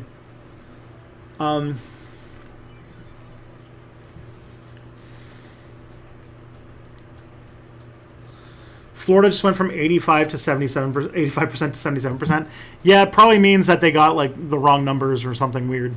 What's it called? The thing is, if you're working in like poll counting right now, this area is is just like right now pure fucking chaos is happening, trying to get these numbers in as fast as possible. And sometimes things can get misreported, sometimes wires can get crossed, data can get entered incorrectly or something like that. So like, there's that whole statement, don't put up to malice what you can put up to incompetence. But even then, these are people trying as hard as you can. It's like, think about it. These guys are trying to process like 100-something million votes, like, in an evening.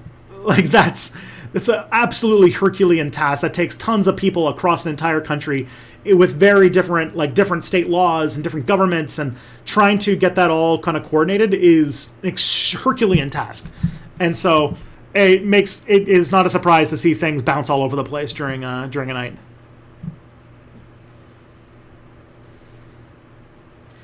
Too late for this month, but is Patreon or Twitch support better to support you? As much as I can't do both. I would say that Patreon is probably the better answer.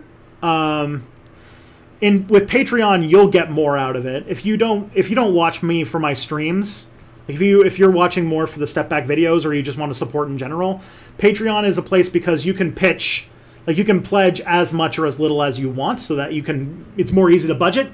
And also, Patreon lets me like Patreon is easier for me to budget around, because Twitch sends me money whenever I've made over $100, and on like monthly intervals, and I don't make that every month. I don't make $100 on Twitch every month. It's maybe every other month, maybe every month now. It's sort of been getting better in the last couple months, but Patreon is much easier for like. First of all, I think a higher percentage goes to me specifically instead of like going to administration fees. There's better perks, and I would say that you have more like customization of what you can pledge at. While Twitch is Twitch.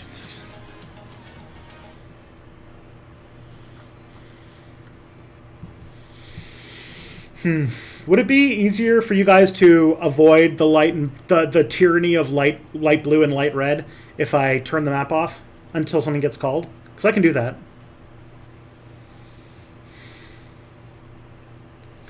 I ate a bag of weird Gouda chips, so I'm not too hungry though. Man, that sounds good. I love Gouda. What's your view on Cyberpunk 2077? What about it? It's a video game made by the people who made The Witcher, but it's a cyberpunk game. I have a friend who's really, really pumped for it, and I'm kind of excited to see, like, if it's good, I'll be happy, but it's not out yet, so I can't really say anything about it. You're applying to the University of Manitoba this week. That's awesome. Good luck.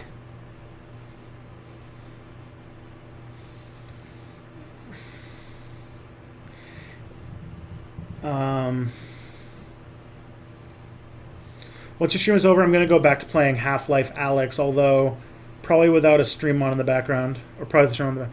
Cool.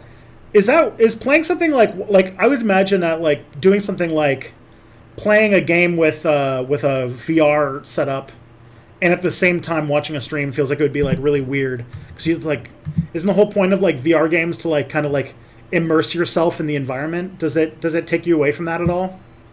I don't know. I've never played a VR game, so I can't really speak about what the experience of playing a VR game is like, honestly. My home state, Ohio, is a determining factor in the Bush elections pretty heavily. Feels like deja vu. Oh, yeah, 2004. Oh, boy. Does make me crazy that I'd be less stressed right now if I was whole calling up data center right now. Hey, what was that? We gonna D. Hey, Matt. Thank you for subscribing. We gonna die. Do you want to join up? Or are you just popping by to just give me money and then move on? Do you want to do like a call or something? I feel like people would be very happy to have you here. Any interesting propositions this year? Yes. There's actually Prop 22 in California is one to look out for because could change gig economy jobs pretty significantly if it passes, or if it doesn't pass. If it fails, it's a proposition made by like Uber and stuff like that to keep misclassifying their workers. So yeah.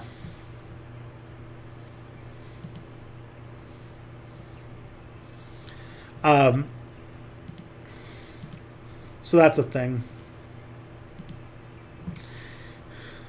Hey, thank you, David, for the $9.99 super chat. That's so awesome. Thank you so much. Huh. There's a bunch of states that are also doing like legal marijuana and like euthanasia and not euthanasia, sorry, legal marijuana and instant runoff voting. Those are the ones I've seen. So it'd be interesting to see how some of those shake out.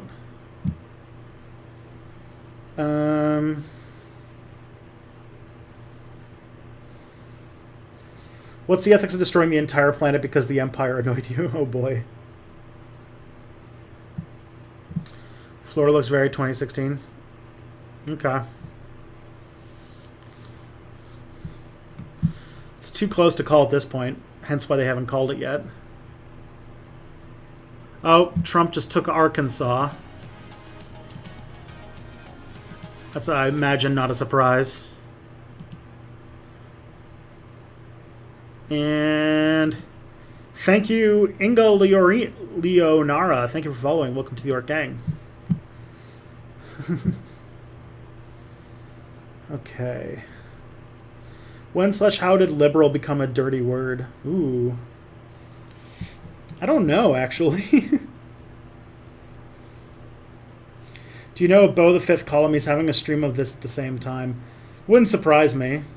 I do know who he is. I watch the occasional Beau the Fifth Column video.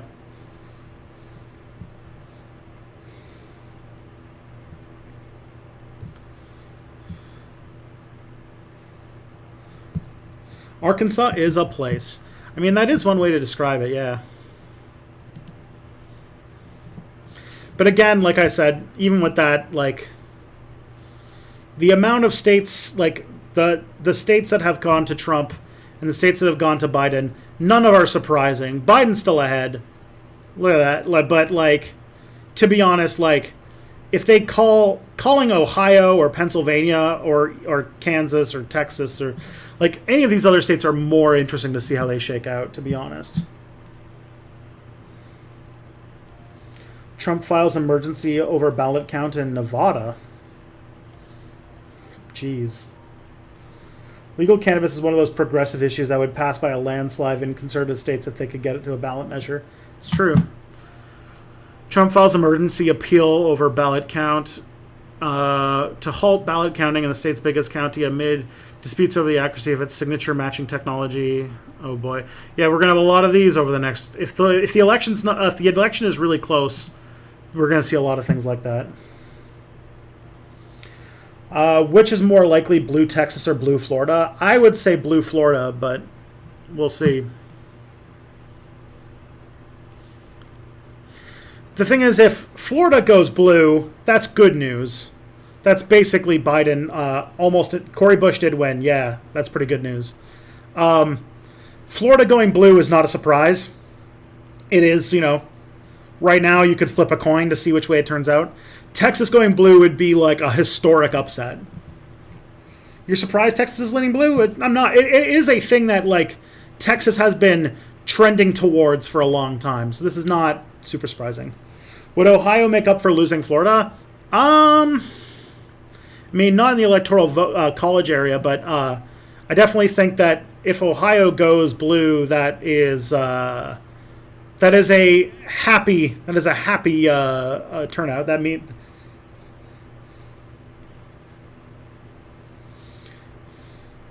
the thing about Florida is that it's a bigger thing for Trump. Like, Trump can't win without Florida, but Biden can win without Florida.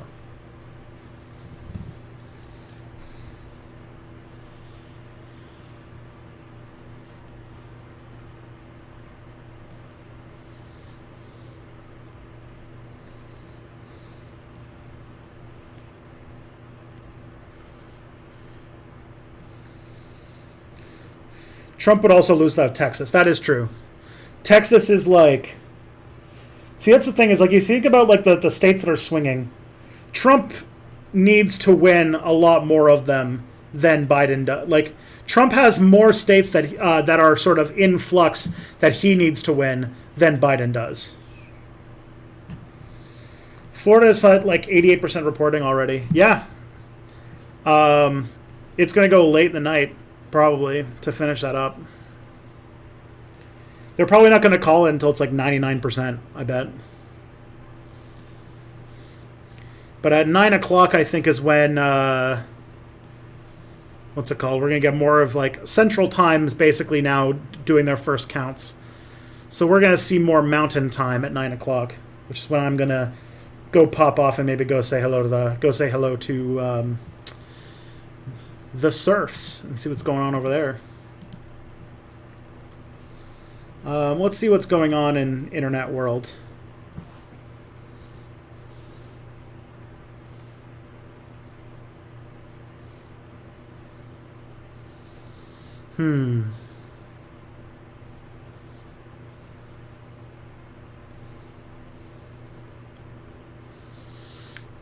Let's take a look. Let's see what. I wonder what Nate Silver is saying.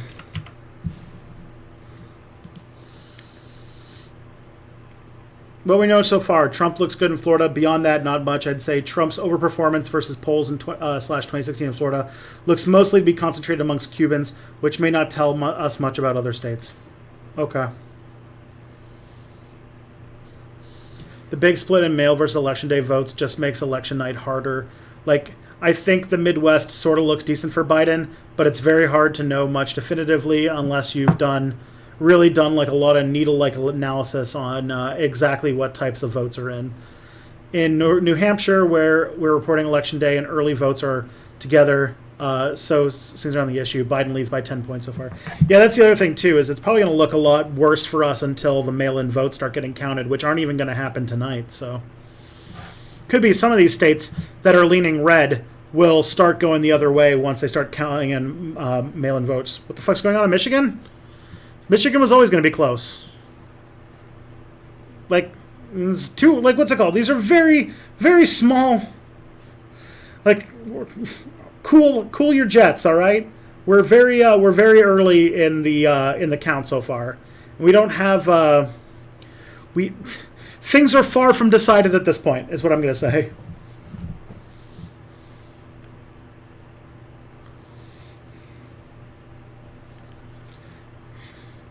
Yeah, he's got a lead in Michigan, that's for sure, but also only 8% are counted. And let's take a look at this. Oh, look, Detroit has no votes in yet. The only polls that we have in for this are 2 rural counties and one suburb of Detroit. Detroit's not even counted. Lansing's not counted. Grand Rapids not counted. So like, what's it called? Just like think these aren't even things. Like these 8% of polls reporting in are like in sort of like the boonies.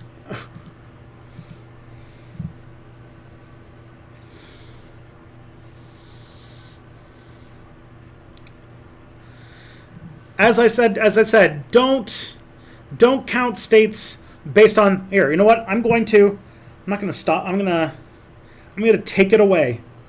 You 255, you have cost us the right to see the map until something gets called, because the tyranny of light blue versus light red is obviously something that you guys can't handle right now. So We're just going to not... It's not going to be here.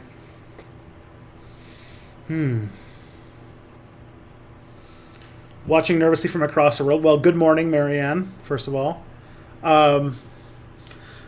If you want updates on what's going on at the moment, nothing too surprising has happened.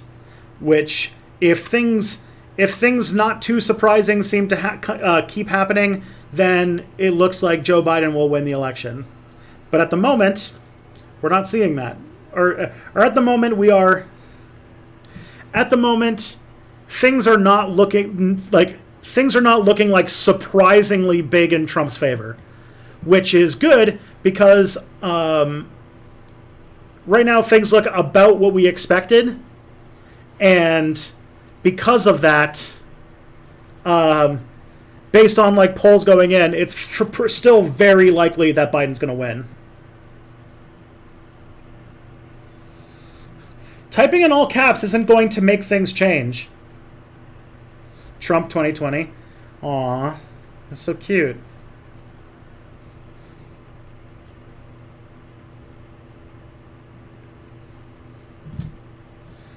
So, Begar. Aw. Your caps lock's broken. Is it going to be a huge win or a narrow win? At this point, we can't really tell. It's not going to be... So there's not... Like, one thing I will tell you is there's not going to be a huge upset, like, polling error in favor of Biden. That is not a thing that's going to happen. That is a thing that I have... that could have happened, that isn't happening. So Biden having like a 1984 style blowout victory is not happening. So it looks like it's going to be down to a normal election. But Trump needs like a 5, 6, 7, 8% polling error in his favor, which is huge. That is a huge polling error that needs to go in his favor for him to win this election. At the moment, like in a normal polling error size, there's very little chance that Trump will win. There's like it is still, he has like a 1 in 10 chance at winning at this point, maybe like 11 in 100 or something. And also, yeah, things are going to be weird in terms of like counting mail-in votes. So some states might look red, and then in the next few days, as they count mail-in votes, will flip. What do I like about Joe Biden? Not a whole lot, but I do like that he's not actively egging on white supremacists. And I do like that he's not, lying about a deadly pandemic in order to help his election chances. So those are good. I like those things. But like everything else about Joe Biden fucking sucks shit. If this was Bernie right now, we would be fucking like walking away with this election. Like, we would, what's it called? 538 for Bernie, or, I mean, that's an exaggeration, but we wouldn't be worrying about Michigan, and we wouldn't be worrying about West Virginia, or, like, West Virginia wouldn't be a red state. Like, the electoral map would have completely, and also, Florida, we wouldn't be worrying about Florida, because if this was Sanders. So, the Democrats decided to make this a much closer election to push Biden, and so fuck that. Like, what's it called? That pisses me off. Did Trump have less chance of winning this time around in 2016 or no? He had a much higher chance of winning. He had about a 30% chance of winning in 2016, and he was within a normal polling error of winning. This time he has about a 10% chance of winning, and he is far from within a normal polling error of winning. Are you excited for the new D&D book? Yes. Yeah. Tasha's Guide, or Tasha's Cauldron of Everything. Fucking pumped.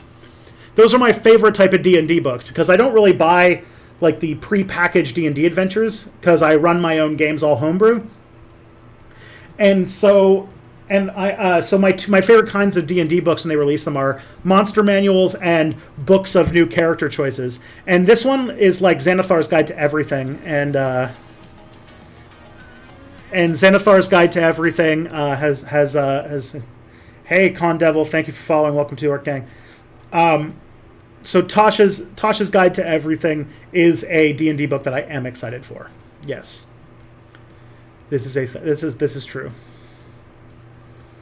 Why did Reagan win in '84 and why did Nixon win in '72? Reagan was very popular. Both of them were very popular when they were running, and the Democrats just didn't do a very good job at fielding a candidate. Because yeah. Is that the same Tasha who laughs hideously? I wouldn't be surprised if it is. Would Hillary have won if she got Ohio in 2016? I don't know if she was that close in the Electoral College, but so I don't really know, actually. It would have definitely helped quite a bit.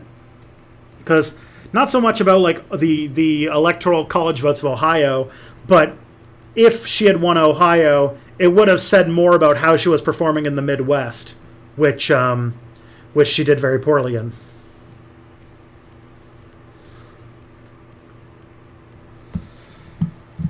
Put a link. I'll send a link. The thing is, you guys have to earn the map. If you want the map back, you have to earn it and not start doomering because states are that have 20% of their votes counted are leaning very slightly in one direction. As long as you can chill out on that, then we can have the map back. Thoughts on Kanye? I mean, his music is good.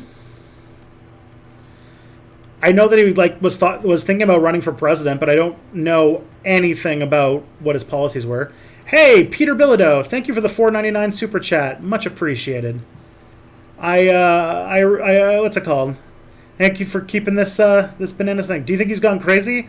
I mean, I wouldn't say crazy. I think he was having a mental health episode, but and unfortunately, when you have a mental health episode and you're worth $1.3 billion and you're a celebrity, it gets everywhere. And sometimes you can do things like, I think Kanye is a MAGA guy. I don't know. He's been all over the place really recently. He's I think he's not well. I think he's having some mental health issues. The Republican governor from Vermont won re-election. Why would liberal Vermont hire a Republican? Good question. Probably local. Probably people just know him personal. Probably people are pretty familiar with him. Yeah, Pennsylvania, North Carolina, Ohio, Missouri, really? Wow. Kansas, New Hampshire, Texas, lean to Biden. We'll see. I do not know how to super chat properly. It's okay. Much appreciated. I voted for Biden 15,000 times. Oh boy. Oh shit, Detroit is leaning red. Did that happen in 2016? I don't know. Detroit, as far as I can see, Detroit has no votes. Wayne County has no votes reported yet. Somebody's got to take away 255's access to maps. He's trying to, He's trying to, he's trying to take, the tiniest little bits of evidence and stretch them into huge conclusions. And it's not healthy. Broad and maybe difficult question, but who do you see running in 2024 and who might have a chance? Ooh. I mean, how this election goes will probably say a lot. But my guess is that Joe Biden, or if Joe Biden decides not to run again, Kamala Harris will probably run. And honestly, I think if Kamala Harris is going to be the candidate, I think that there is a realistic chance that progressives might consider running a primary challenge of her. Then the other one, the Republicans. The Republicans have hey, Wage Zombie, thank you for following. Welcome to our gang. I think that the Republicans have people there's some new folks like Tom Cotton who I think might run. Some people from the old batch might run again. I do think that we haven't seen the last of Marco Rubio and Ted Cruz.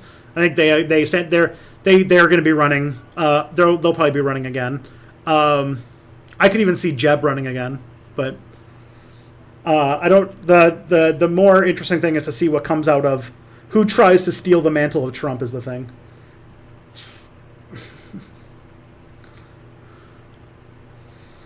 North Dakota, ooh. Those 3 electoral college votes. Why does the Libertarian Party have a hedgehog as their symbol? Ooh, I don't know. That's interesting. Because you'd think it'd be like the Gadsden flag snake or something.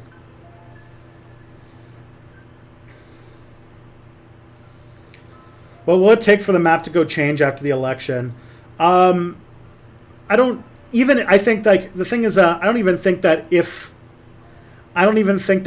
America broke down in a civil war, the map would go change right away.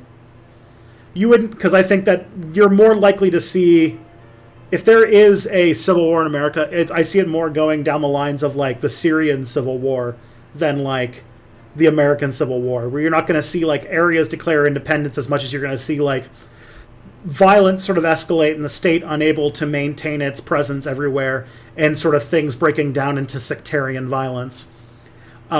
In the end, that might end up with multiple countries, depending upon the long term of how that plays out. But I don't think you're going to see a map go change right away. Tristan, do you still do stuff when we redeem bits? I should. I haven't. I have too many things that I have to keep track of that I often lose track of things. And fairly often, more likely what happens is that a lot of them are for drinking water, and I sort of have a bad habit of running out of water very early in the stream. And if I get more water, I'm almost guaranteed to like have to go to the bathroom like 3 times during the stream, which I imagine you guys would find annoying. So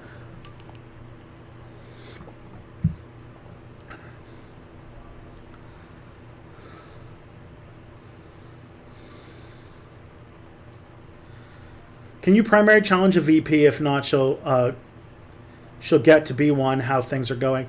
If the president, yeah, you can primary challenge a sitting president. It has never happened successfully. It looked like what's it called? There was a time when there was the Iowa caucus looked like it was going to be close for the sitting president, and the sitting president was so bad that the president decided to not seek another term. That's why Lyndon B. Johnson decided not to run for a second term. And so if there was a primary challenge against Joe Biden or Kamala Harris, I feel like if Kamala Harris was going to be the candidate, like if the president was like, I'm not going to run for a second term, and then their vice president was running as the presidential candidate, that it would be perfectly acceptable to have a progressive try to run in the primaries. That feels like only natural. Because yeah, thoughts on Rubio? He's a young fresh face. He's the person that the Republican Party wants their future to be. Like the Republican Party establishment wants Marco Rubio type person to be their next candidate because that's sort of like the way that they want to go. But other than that, he's sort of a paint-by-numbers Republican, is he not? Definitely seem like he'll definitely come out smelling very nice if after Trump. It's very moderate compared to him. Do you think that the Republican Party will collapse after Trump? It's kind of a cult of personality at this point. I don't know. I don't think so. What do you think are the chances of a civil war? It really depends upon what the next few days look like.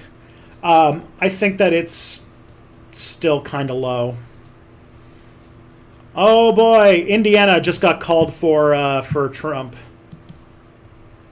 Ha ha ha, Hoosiers. This is another one that like Trump was very heavily favored to win in, so.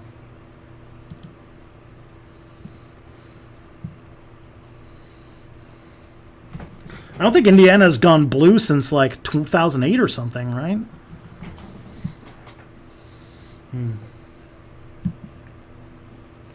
All right. Do you guys think that you're ready for map again?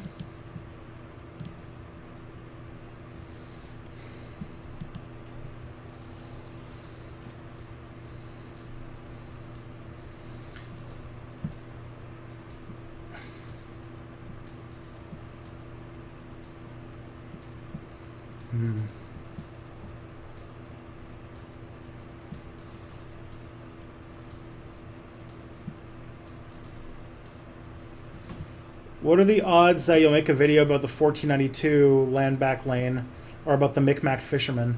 I don't really have a channel that talks about like current events like that. I like Tristan Won't Shut Up is the closest, but Tristan Won't Shut Up is sort of more of like a big picture channel. I haven't really talked about like things going on in the news. It's not really my beat. Because when I used to do that on Quick Step, it didn't do all that well, and it didn't seem people cared about. I did edit Mexi's video on the topic. Yeah, I edited positive leftist news for the last month. So I do think Tom Cotton's more likely a direction of the Republican Party. I could see the next Republican primaries being very, very tense about where the party's going to go from here. Florida's playing out isn't a reason. But if Florida is paying out the same way as in 2016, isn't it reasonable to assume the entire race will? No. Because, like, you didn't have North Carolina leading towards Biden. You didn't have Pennsylvania leading towards Biden. You didn't have Ohio leaning towards Biden. You didn't have fucking Kansas leaning towards Biden, or Missouri, or Texas. Like, what's it called? This already looks very different from 2016. And unfortunately, that's the sort of... you're kind of doing a sort of thinking that I actually often do. I know Kelly's got a name for it that she calls, but like there's this thing that it's common with people who have anxiety, where if you're like, if thing 1 is going bad, then that means thing 2 is going to go bad, and that means thing 3 is going to go bad, and thing 4 is going to go bad, and oh god, my entire life is over. Like that's it's very common in people who have anxiety. I don't know what it's called, but yeah. The fate of the Republic does not rely upon the shoulders of Florida.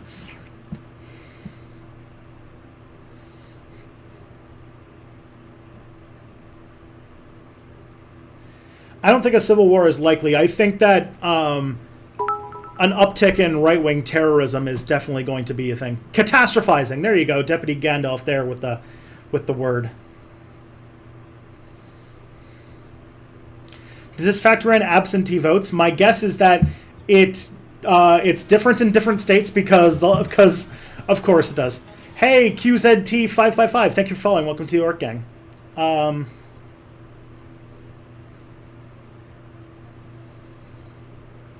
So if they call states based on history and leading polls, why do they wait to call some and some others before they even start to come in? Why not call all the guaranteed states from the beginning?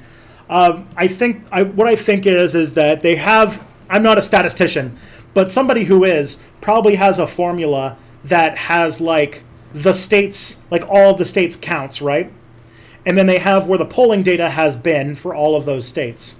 And as they start putting in numbers, they start to find what like a confidence value that like how confident they are that this state is going to go this way. And my guess is that once the confidence value gets high enough, then they call the state. And so my guess is it's that there's some sort of, and I'm not a statistician, so I can't really answer what that would be, what that whole setup would be. But it does seem to me that is how it works. And I will say that most of the time they're right. It has changed. It has changed, but it's very occasionally. So it's a pretty solid calculation. But they do need to be confident enough in the answer, which means that like they have to see enough data come in from the polls that guarantee or that show that like given their projection earlier that that's going to win. It's not a called election. Like it isn't settled. It isn't like it is a news organization predicting that is going to be the victor. Because we're not actually going to know who the official winner of any of these states are for a few days until they get the certified final count. So this is a news organization's prediction, but it is a very confident prediction because getting it wrong would make them look very bad.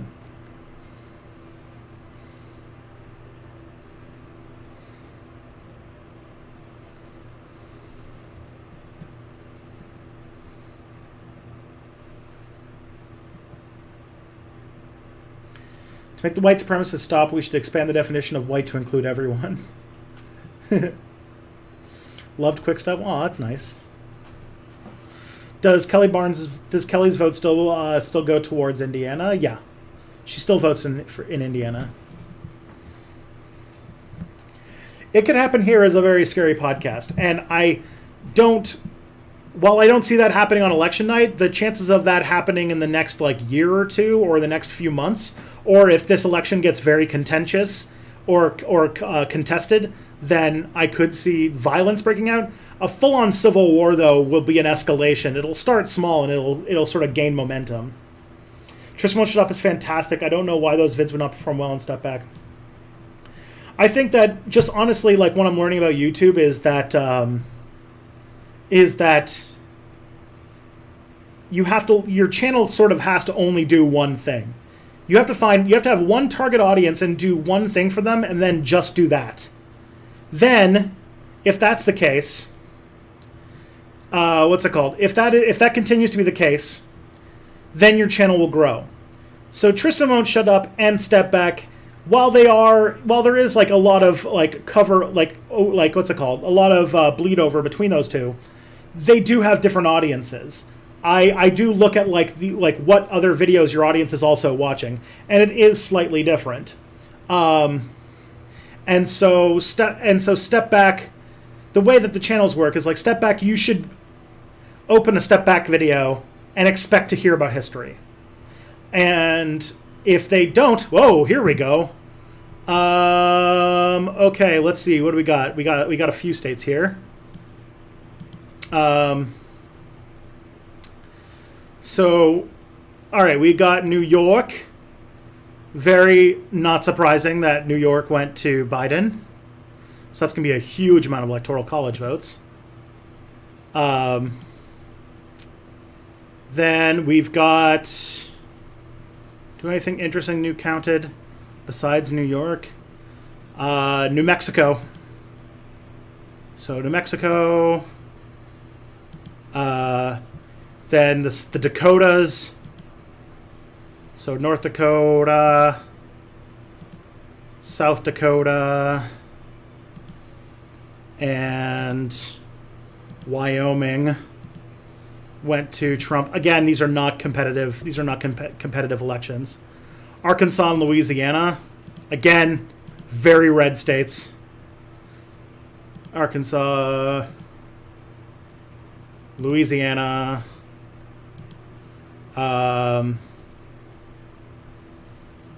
yeah, I think Mississippi and Alabama we've already settled. I don't think anything else has come in. Catastrophizing. I wish we could live side by side with 2016 and 2020 voting. Yeah, that'd be good. Everyone's just telling me this very obvious word that I don't know.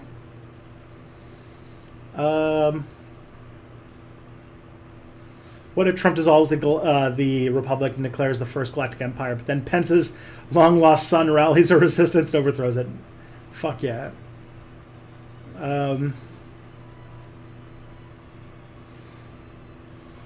Originally, I was going to get blind drunk tonight, but when I realized the end result would take a long time, I changed my plans. Now I'm only a bit drunk. I was supposed to drink tonight, and I didn't.